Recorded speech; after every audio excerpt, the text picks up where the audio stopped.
stars who write for autographs, all people who have flabby hands and irritating laughs. Name, please. All children who play instruments, but always play them flat. I hate that. All people who, when shaking hands, shake hands with you like that. You see what I mean? Grab on, they Terrible. They grab on, they hold on, they squeeze. never let they go. won't It's let go. unbearable. And Billy Sunday, Reverend Ike, and all revivalists. May none of them be missed. May none of them be missed. He's got him on the list. He's got him on the list. And they'll none of them be missed. They'll none of them be missed. There's the ragtime serenader, and the others of his race, the piano organist. I've got him on the list. All people who eat peppermint and puff it in your face. They never would be missed. They never would be missed.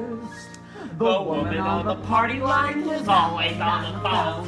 The recluse who, like Darby, simply wants to be alone. The Bobby Sox fanatics who, when Frank Sinatra's heard, will faint and shriek and gurgle so you cannot hear a word.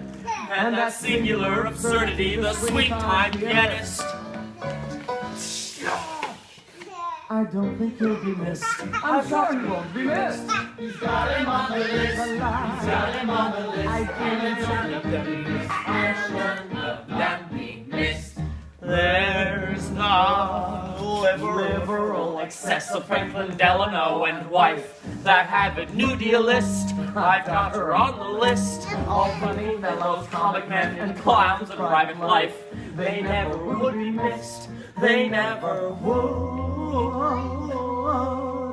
be missed. Americans, when traveling, who are such an interest folk, they only order hamburgers and wash it down with Coke. Pardonnez-moi. I have More empty spaces left, but what is one to do? The task of filling up the list I'd rather leave to you. But it really doesn't matter whom you put upon the list, for they none of them be missed. They none of them be missed. You may put him on the list. You may. Put him on the list. And none of them be missed. And none of them be missed. Little list. Now take this list and put it in a safe place.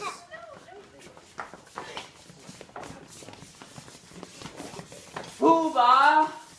It appears that the festivities, in accordance with my wedding, have to last a week, and I really want to put on the dog. Tell me what I should spend. Well, who are you speaking to? First Lord of the Treasury, Lord Chamberlain, Attorney General, Chancellor of the Exchequer, or Private Secretary? Suppose we say private secretary. Well, speaking as your private secretary, since the city's going to be picking up the tab, don't stitch yourself, do it well. Exactly, that's your advice. As private secretary, but you do understand that as Chancellor of the Exchequer, I am bound to see that due economy is observed. But you just said, don't stint yourself. As private secretary, And now due economy must be observed. as Chancellor of the Exchequer, Well, come over here where the Chancellor of the Exchequer can't hear us. Now, as my lawyer, how do you advise me? well, speaking as your lawyer, as long as you don't try to implicate me, chance it. Thank you, I will. If it were not that, as Lord Chief Justice, I am bound to see that no law is violated. Well, come over here where the Lord Chief Justice can't hear us. Now, as First Lord of the Treasury, what do you say? As First Lord of the Treasury, I could propose a special vote that would cover all expenses. But, as leader of the opposition, it would be my duty to fight it tooth and nail. As Paymaster General, I could fix the accounts so that way as Lord High Auditor, I should never discover the fraud. But then, as Archbishop of Titipu, I would denounce my dishonesty and hand myself over into my own custody as Chief of Police. Well, that's extremely awkward. Oh, you're telling me. But I don't want you to think that all these distinguished people couldn't be satisfied by the insult of a very considerable bribe. Of course, I'll keep that in mind. There's one more. No, do we just No keep money, them no- saying hello? No money, no gravel. Oh, just Yeah, I thought they said hello before that. No, we cut the Oh, hellos. we cut that? Alright, I didn't know that. It's just straight to no money, no Yeah. grovel. No money, no grovel. Grovel. Grovel.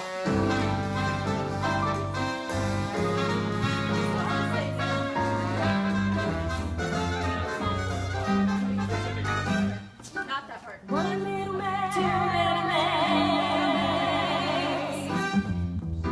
Three little maids from school are we. Where's the schoolgirl one can be? Filled to the brim with girlish glee. Three little maids from school. Everything's a source of fun. See about my nobody's safe, but we care for none. A little bit of kick-out. It's a joke that's just begun. Three little maids from school. Three little maids from school. Three little maids who fun when we come from the ladies and every. We promise to yes to the Larry. Who do you know? We're not exactly three little maids from school. Three little maids from school. Three little maids, three little maids. Three little maids, three little maids. One little maid is right out there. Two little maids in attendance come. Three little maids is the toast down.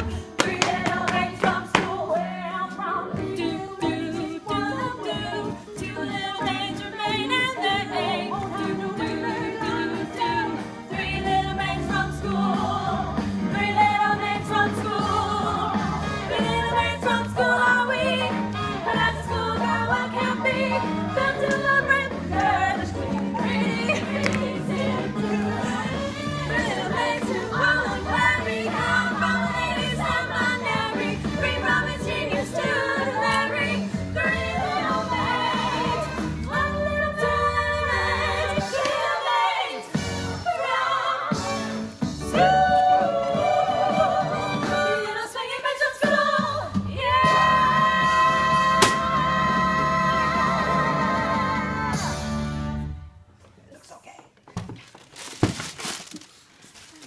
Yum yum. My bride to be. You're not gonna kiss me in front of all these people, are you? Well, that was the idea.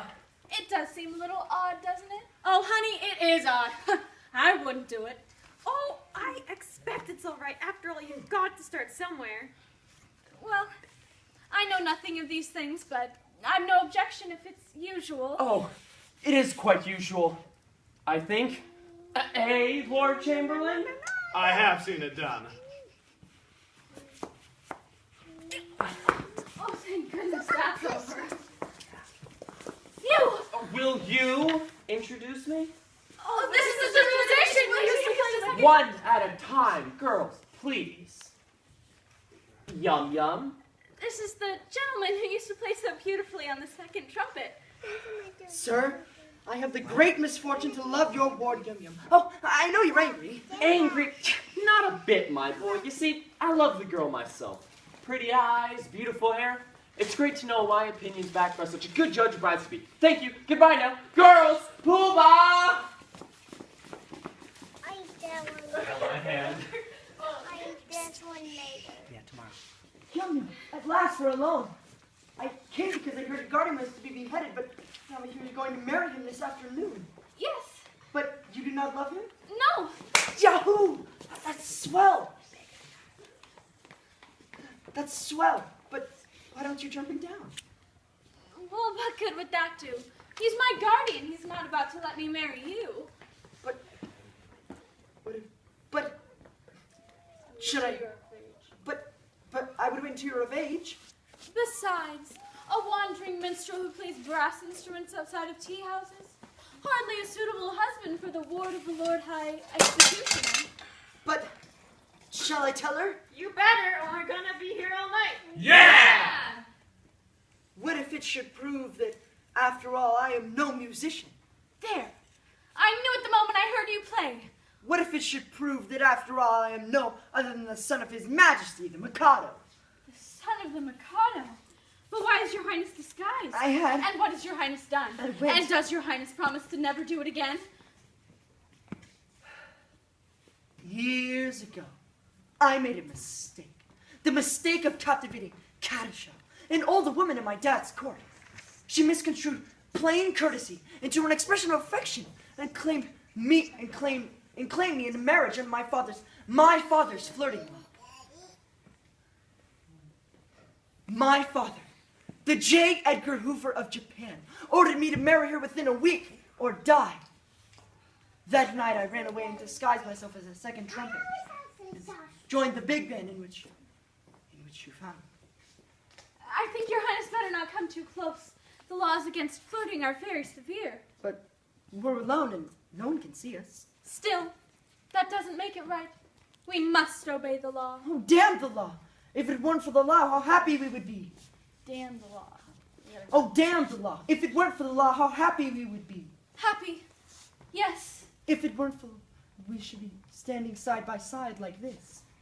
Instead of being obliged to sit half a mile off. Like that. Staring into each other's eyes like this.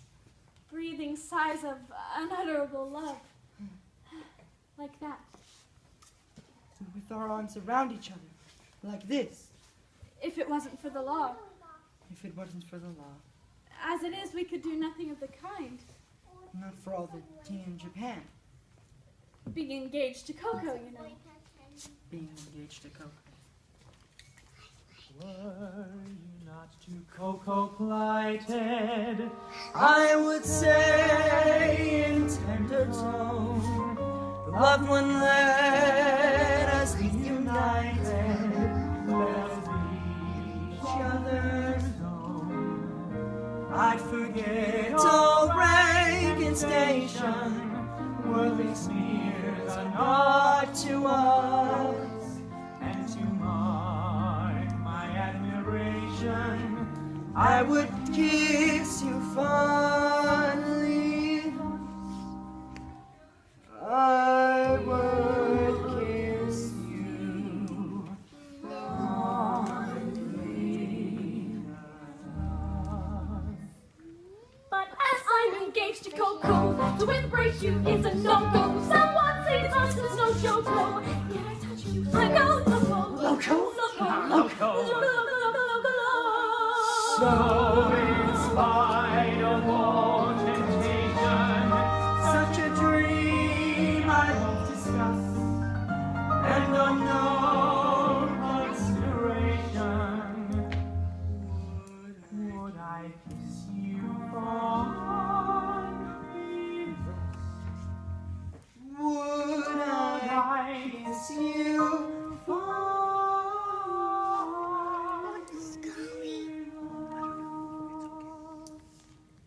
Let me make it clear to you, this is what I'll never do.